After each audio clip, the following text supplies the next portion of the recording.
하나님 감사합니다. 오늘도 성찬의 날, 단 10월 첫째 주 하나님 앞에 드립니다. 이 시간 우리에게 필요 합당한 주의 은혜와 말씀을 주시고 성령의 역사를 통하여 주님을 기쁘시게 하는 저희들 되게 하옵소서. 이 시간도 주님 우리와 함께 하시고 주의 말씀을 통하여 우리가 깨어지고 깨어나며 변화되며 새 사람이 될 수 있도록 은혜 내려 주시옵소서. 예수님의 이름으로 기도드리옵나이다. 아멘.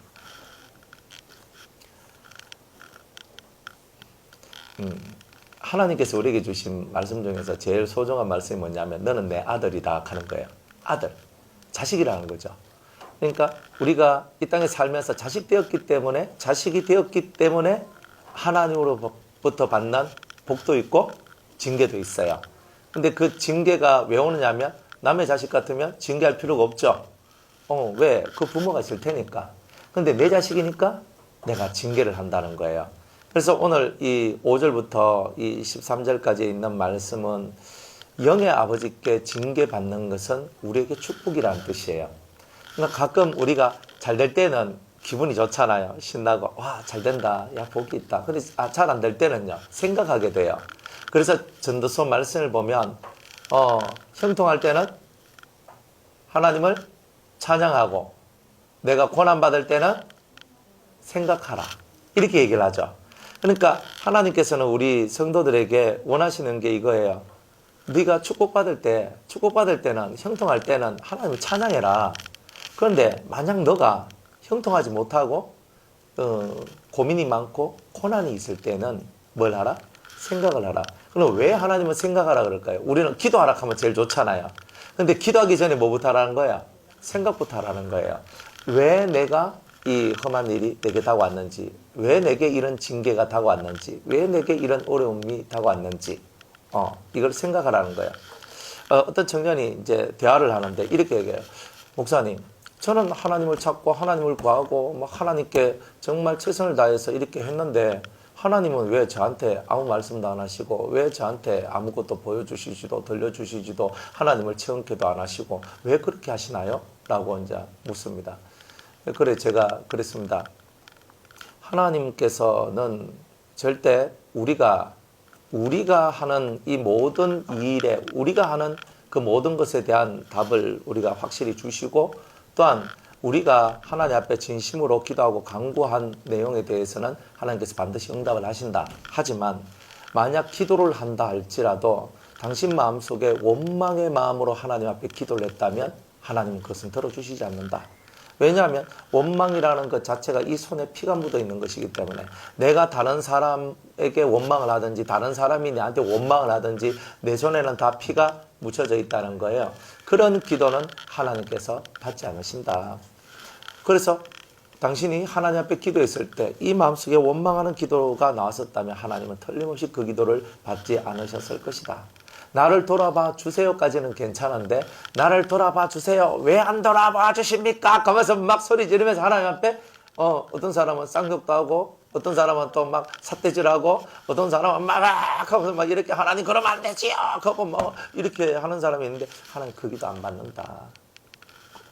아니 하나님 앞에 우리 마음을 그대로 다 바쳐서 기도하라며요. 그래 우리의 마음을 바쳐서 기도하는데 그렇게 원망하고 혈기 부리고 막 바락바락 대들는 그때는 하나님이 안 들어주시더라. 그럼 언제 들어주시는데요? 내가 바락바락 대들고 원망했던 그것을 회개할 때 하나님이 들어주시더라. 예? 하나님은 있는 그대로 받아주신다면 그 있는 그대로가 그 말씀이 아니다. 하나님은 깨끗하고 거룩한 자, 깨끗한 삶을 살고 깨끗하게 되길 원하는 자를 위하여 역사하는 거지. 자기 소리 지르며 이렇게 하나님 앞에 무슨 억하심정이 그렇게 많은지 빠락빠락 대들며 나가는 그 사람한테 하나님께서 복을 주시는 게 아니다. 우리가 그러면 하나님은 뭐예요? 이렇게 한단 말이에요.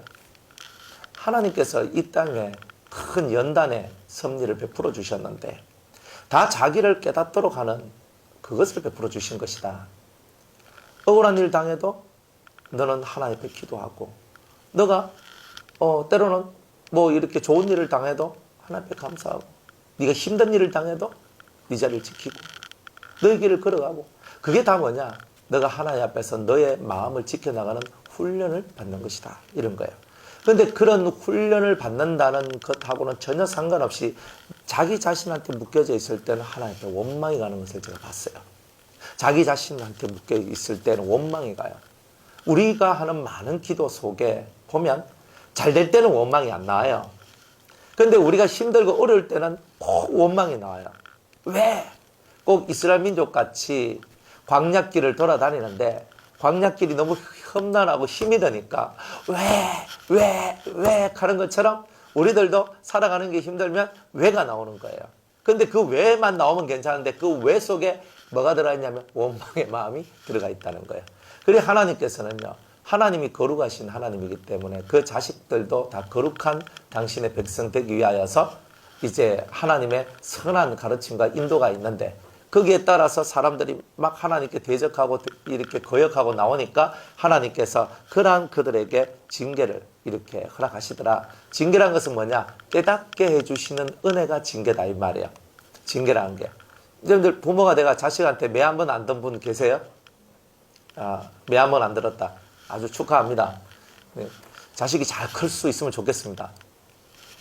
매라는 게 얼마나 소중하냐면요. 매가 탁 들어가면 애들이 정신을 바짝 차려요. 매가 들어가면. 그래서 탁 치니까 애가 아프다. 아프다는 생각이 딱 드니까 그때 기고만장하던 아이들도 그 매끝 앞에서 탁 엎드러지거든요. 그런데 왜 하나님께서는 우리한테 이런 것을 명령하실까? 하나님도 똑같이 우리에게 그렇게 대우하시더라는 거예요.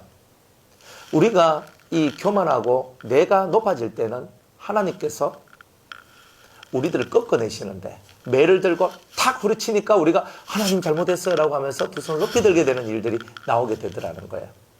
그러니까 매를 맞아야지만 낮아져요. 매를 안 맞으면 기고만장해져요. 높은 산과 작은 산과 시내와 골짜기마다 우상이 들어가 있거든요. 여러분의 심령마다 높은 마음이든 낮은 마음이든 높은 교만이든 작은 교만이든 어쨌든 이 심령이 교만으로 되어 있을 때는 늘 하나님을 대적하는 이런 일들이 나오더라는 거예요. 그래서 그거를요, 높은 산 깎아버리고 주님께서 깎아버린다는 거예요. 그러니까 그런 일들을 하시더라는 거예요. 그러니까 우리가 하나님 앞에서 제일 조심해야 될 게 뭐냐? 교만한 거예요.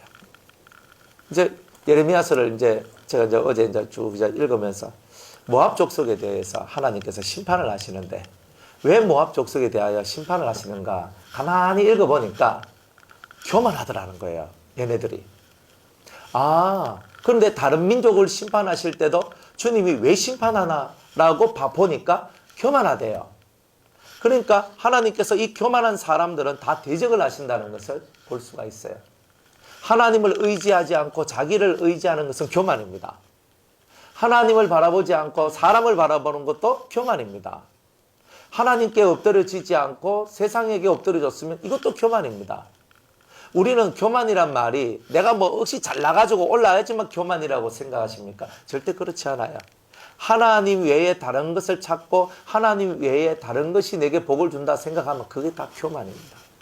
이런 교만들을 우리 속에 없애나가는 것, 이게 바로 우리가 잘 사는 비결이라는 거예요.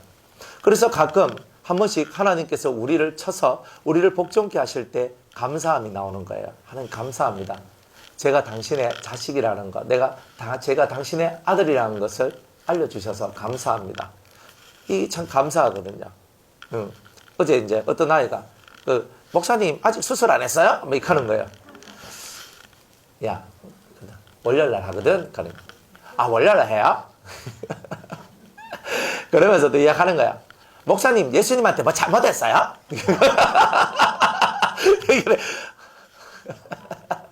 얘가 이까는 거야. 아니 목사님이 예수님한테 뭐 잘못해서 그런 게 아니고 다리를 많이 쓰고 이리 하다 보니까 이 다리가 이렇게 됐네 이렇게 얘기했어요. 얘야 그러면 너는 예전에 너 되게 아팠을 때가 있었잖아. 네. 그러면 너 그때 예수님한테 잘못했어 너 그런 거야? 네. 그러지 가는 거예요. 왜냐 지 경험에 얘가 이제 7살이거든요. 7살인데 얘가 내가 옛날에 되게 아팠던 적이 있는데 그건 내가 왜 아팠을까 지가 생각을 했는 거예요.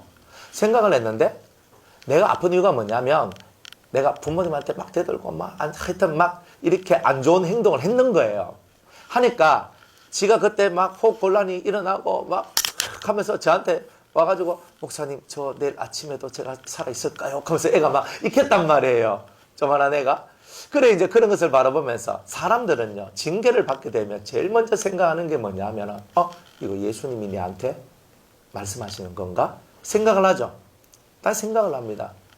그리고 우리의 이 마음속에는요 이 마음속에는 어떤 어려움이 왔을 때 항상 우리 마음에 생각되는 게 있어요. 만약 여러분의 인생 속에 힘듦이 왔는데 어려움이 왔는데 예수님을 생각하는 마음이 없다면 여러분들은 그때 더 세게 맞게 되는 일들이 나오게 된다는 거예요. 그러니까 어린아이들도 그 7살짜리 어린아이도 생각하기를 내가 아픈 것도 예수님께서 나를 징계하시는 것이다라고 이해할 만큼 7살짜리도 이해하는데 오늘 우리 어른들도 충분히 그만한 생각을 하고 살 수 있지 않느냐는 거예요.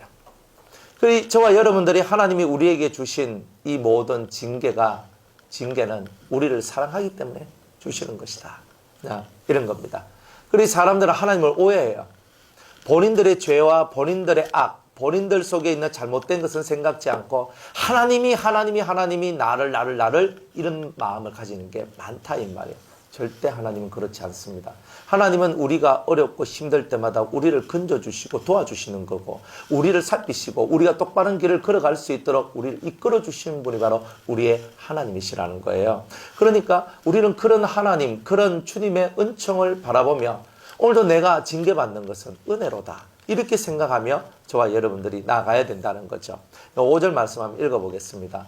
또 아들들에게 권하는 것 같이 너희에게 권면하신 말씀을 잊었도다. 일렀으되 내 아들아 주의 징계하심을 경히 여기지 말며 그에게 꾸지람을 받을 때에 낙심하지 말라. 주께서 그 사랑하시는 자를 징계하시고 그의 받으시는 아들마다 채찍질 하심이니라. 하나님께서는 아버지처럼 우리를 훈계하시고 우리를 교훈하시고 우리를 다스리신다는 거예요. 그러면 만약 아들에게 권한 것 같이 주님이 안 하고 너한테 하는 것 같이 하면 좋겠느냐는 거예요. 우리가 자식이기 때문에 꾸지람을 한다는 말이에요. 너 고쳐라. 너 이거 똑바로 해라. 그렇게 하는 거예요. 그리고 우리가 살면서 이 꾸지람, 하나님이 우리에게 주시는 이 징계 혹은 훈계 혹은 꾸지람 이런 말들은 우리를 세우기 위해서 주시는 것이지 우리를 낙담하고 우리를 절벽 아래 떨어지도록 절망하도록 만들어내는 게 아니라는 거예요. 그러니까 주님이 여러분들에게 뭐라고 말씀하시는지를 들어보십시오. 주께서 받으시는 아들마다 채찍질 하심이니라. 채찍질 하신대요. 감사함으로 받으세요. 주님이 나를 징계하실 때 아멘. 아멘. 안 맞고 크면 좋죠. 안 맞고 크면 버르장머리가 없어집니다. 사람은 다 그렇더라고요. 자, 너희가 참으면 징계를 받기 위함이라. 오늘 내가 참는데 왜 참나? 징계를 받기 위해서 참는데요. 예? 하나님의 징계를 받기 위하여서 오늘도 우리는 나아가는 거예요. 하나님의 징계가 오면 우리는 반드시 참고 나아가야 되겠죠. 그래서 여러분들이 알아먹을 만한 것들로 여러분들에게 말씀하세요. 알아먹을 만한 것들로 말씀하세요. 그런데 우리 영이 어두워지면 그것을 못 알아먹어요.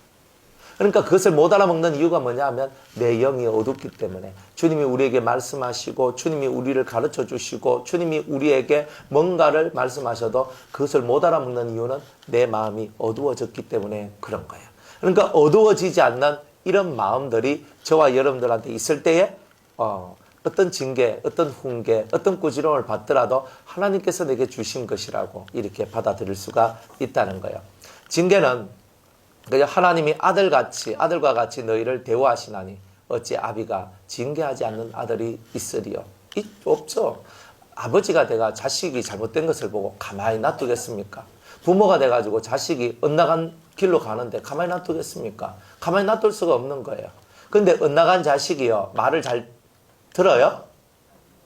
안 들어요. 왜냐하면 빗나갔다는 뜻이 뭔데 말 안 듣는다는 거예요.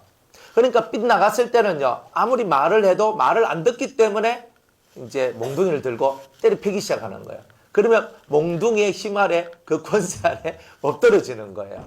그래서 그 아이가 내가 잘못했습니다 용서해 주세요가 될 때에 그 아이 속에 매가 아이를 변화시킨다. 이런 것이 되거든요. 그러니까 하나님도 우리한테 말로 해서 안 되니까 징계가 오는 거예요. 징계가 오는 거예요. 그래서 말로, 즉 설교가 여러분들한테 들려지고 하나님 말씀이 여러분들 속에 들려질 때에 여러분들은 항상 감사함으로 이 말씀을 받아야 돼요. 말씀이 끊어지면 그 다음에는 몽둥입니다. 말씀이 끊어지면 그 다음에 몽둥이에요. 그러니까 맞으면 아파요? 안 아파요? 아버지가 날 때리는데 그저 살살 때려요? 세게 때리잖아요. 세게 때린다니까요. 그러니까 몽둥이 딱 들고 그냥 확 후리치는데 아프도록 때려요. 제가 아는 어떤 분은, 성도님은 자기 아들을 때리는데 얼마만큼 때렸냐면 처음에는 몽둥이로 때렸어요. 말을 안 들으니까 몽둥이로 막 때렸어. 그러더만 이 아버지가 너무 화가 나가지고 쇠몽둥이를 들고 와가지고 야구 빵망이 같은 걸 들고 와가지고 막 두드려 패는. 그러니까 아가 그것을 맞고 막 절절 기렸다. 아버지 손이 저절로 되는 거예요. 그리 아이들이 내가 뭐 잘못했는데요, 내 뭐 잘못했는데요 하는데 몽둥이를 들고 그렇게 맞아버리니까 그래 되더라고요. 근데 그거는 아닌 것 같아요. 그 정도로 하는 건 아닌 것 같아요. 예. 예. 이 뼛속까지 아픔이 들어가면 돼요. 악! 하면 돼요. 왜? 악! 하면 그 순간에 내가 뭘 알았어요? 내가 이 몽둥이를 더 맞으면 어떻게 된다는 거예요? 내가 잘못하면, 내가 죽을 수도 있겠구나. 이런 생각만 들면 돼요. 근데 우리가 교훈한답시고 막 때리는데 막 하면은 어떻게 돼요? 그거는 교훈이 아니라 폭력이 되는 거예요. 그러니까 교훈은요, 매에 들어있는 아픔이 그 아이 속에 들어가서 내가 잘못했기 때문에 이 아픔이 내게 왔구나 하는 요것만 딱 들려주면 돼요. 근데 그게 제일 좋아요. 더 해버리면요, 아이들이 부모를 생각할 때 폭군이라고 잘못 생각하는 경우들이 나옵니다. 그러니까 하나님께서도 우리한테 요구하시는 게 뭐냐면, 매를 맞을 때 잘못했습니다 하면 매가 빨리 그쳐지더라고요. 근데 매를 맞을 때 내가 뭐 잘못했는데요 라고 하나님 계속 때려요. 부모도 마찬가지더라고요. 자식이 틀림없이 잘못했고 이 잘못된 것을 인정하고 제가 잘못했습니다, 용서해 주세요라고 이렇게 비니까 부모도 이 몽둥이를 놓잖아요. 매를 놓더라고. 그런데 안 하니까 어떻게 돼요? 계속 맞는 거예요. 그러니까 우리는 이 계속 맞는 일을 하면 안 된다는 거예요. 왜 잘못을 인정 안 하냐? 하나님 앞에서는 잘못을 인정해야 돼요. 왜 아수르 나라의 이스라엘 나라가 파괴되어 가지고 디아스포라가 되는 것을 남유다 백성들이 다 봤단 말이에요. 다 봤는데도 그들 또한 이스라엘 민족이 짓는 죄보다 더한 죄를 짓게 돼요. 그러니까 바벨론이 와가지고 70년 동안 포로로 만들어서 그들을 데리고 갑니다. 엎드러져야 되거든. 제가 잘못했습니다, 제가 잘못했습니다가 돼야 되는 거예요. 그 징계의 모습이 뭐냐면 제가 잘못했습니다 나와야 돼요. 근데 많은 사람들이 회개는 없고 내가 뭐 잘못했는데요가 나오니까 하나님께서 넌 덜 맞았구나 하고 더 때려버리는 이런 일들이 나온다는 거예요. 그러니까 하나님도 아버지와 같고 부모와 같은 마음이다라는 것을 우리가 이렇게 깨달아야 된다는 거예요. 징계는 다 받는 것이거늘 너희에게 없으면 사생자여 참 아들이 아니니라 그랬습니다. 징계는 다 받는데요. 나는 맞겠지. 없어요. 다 받아요. 왜 우리는 잘못한 게 없습니까? 저나 여러분이나 다 잘못한 것이 있기 때문에 다 징계를 받아요. 그러면서 우리는 남이 못 되는 걸 보면 되게 쾌감을 느끼거든요. 쾌감을 느껴. 되게 쾌감을 느끼는데, 그게 왜냐하면 대리만족을 가지는 이런 것들도 있다 이 말이에요. 대리만족을. 남이 하나님 앞에 두드러 맞는 것을 보고, 그죠? 내가 기쁨이 올라오는 것은 뭔가 잘못됐다는 거죠. 내 마음의 모습들이. 그래서 하나님 앞에서 여러분들이 징계를 받는 것은 다 당연한 것이다. 모든 사람들이 다 징계를 받지만 너희에게 만약 이 징계가 없다면 사생자여 참 아들이 아니니라. 이렇게 주님은 말씀하고 있다는 거예요. 그러니까 우리는 하나님의 자식이기 때문에 징계가 있다. 징계를 서러워하지 말고 징계를 슬퍼하지도 마라. 이렇게 말씀하십니다. 또 우리 육체의 아버지가 우리를 징계하여도 공경하였거늘 하물며 모든 영의 아버지께 더 복종하여 살려 하지 않겠느냐. 우리 육신의 아버지가 날 때려패도 아버지 제가 잘못했습니다 하고 공경하잖아요. 그런데 하늘의 하나님께서 우리를 징계할 때 하나님 왜 그러세요? 라고 이렇게 할 수 있느냐 이 말입니다. 그대로 받아라 이 말이에요. 저희는 잠시 자기의 뜻대로, 우리 아버지는, 육체의 아버지는 자기 뜻대로 우리를 징계하였거니와 오직 하나님은 우리의 유익을 위하여, 따라합시다. 나의 유익을 위하여 나의 유익을 위하여 꾸짖으신다 이 말이에요. 이게 중요한 거예요. 다 부모도 마찬가지고 다 마찬가지지만 진짜 하나님은 우리의 유익을 위하여. 부모님은요, 우리의 유익이 아니고 자기 성질을 풀기 위해서라도 하는 부모님도 있단 말이에요. 그런데 우리 하나님은 철저하게 우리의 유익을 위하여서 징계하신다. 그리고 우리를 거룩하심에 참여케 하시는 뜻을 갖고 우리를 징계하신다. 이렇게 말씀하고 계십니다. 물론 징계가 당시에는 즐거워 보이지 않고 슬퍼 보이나 후에는 그로 말미암아 연달한 자에게는 의의 평강한 열매를 맺나니, 이렇게 징계를 다 받고 난 다음에는 뭐가 되냐? 연달한 자, 훈련받은 자가 되는 거예요. 훈련받은 자가 되고 그 다음에는 뭐가 나오냐? 내가 훈련받은 자가 될 때 의의 평강한 열매, 평화로운 의의 열매가 우리한테 맺혀진다는 거예요. 여러분들 평화 좋아하시죠? 집에 가서 평화가 있길 원하시죠? 교회 가도 평화가 있길 원하시죠? 평화의 의가 평화라는 색깔을 가지고 있는 의의 열매가 맺혀진다는 거예요. 그러면 여러분 마음이 평화스럽다. 그렇다면 의의 열매가 있는 거예요. 평화가 없다. 뭐 의의 열매가 없는 거죠. 평화로운 의의 열매지 그냥 의의 열매가 아니에요. 내한테 의의 열매가 있다는 말은 뭐예요? 평화가 있다. 마음에. 불편하세요? 왜? 마음이 불편한데 왜 불편해요? 왜 불편해요? 진짜 내 안에 의가 있으면 불편할 리가 없어요. 우리 속에 의가 없을 때는 불편이 만들어져요. 그러니까 오직 하나님의 나라는 먹고 마시는 데 있지 아니하고 오직 성령 안에서 의와 평강과 희락이라 그랬잖아요. 의가 있는 곳에 평강이 있고 평강이 있는 곳에 희락이 있는 거예요. 내 심령 속에 하나님 나라가 존재하면 진짜 내 속에 의의 열매가 있다는 것은 내 안에 평화가 존재하고 있다는 거예요. 그러니까 여러분 속에 평화가 깨졌단 말은, 평화가 없단 말은 내 속에 의의 모습이 지금 상실되어 있다는 것을 말씀하고 있는 거예요. 그러므로 피곤한 손과 연약한 무릎을 일으켜 세워라. 그죠? 우리 옆에는요, 기도하지 못하는 사람들이 많죠. 자, 무릎이 있는데 피곤한 손은 뭐냐면 이 손을 들어야 돼요. 하나님 앞에 들어야 되는데 못 들고 있는 사람. 그리고 또 연약한 무릎을 꿇어야 되는데 꿇지 못한 사람. 이런 사람들을 너희가 세워줘라. 이렇게 말씀하고 있습니다. 왜? 의의 평강한 열매를 맺지 못한 사람들은 다 두 손 높이 들고 무릎을 꿇고 기도를 못하게 돼 있어요. 그러니까 왜냐하면 마음이 불안하고 힘드니까 기도해야 되는데 마음이 불안하고 힘드니까 오히려 기도가 안 되는 일들이 나오는 거예요.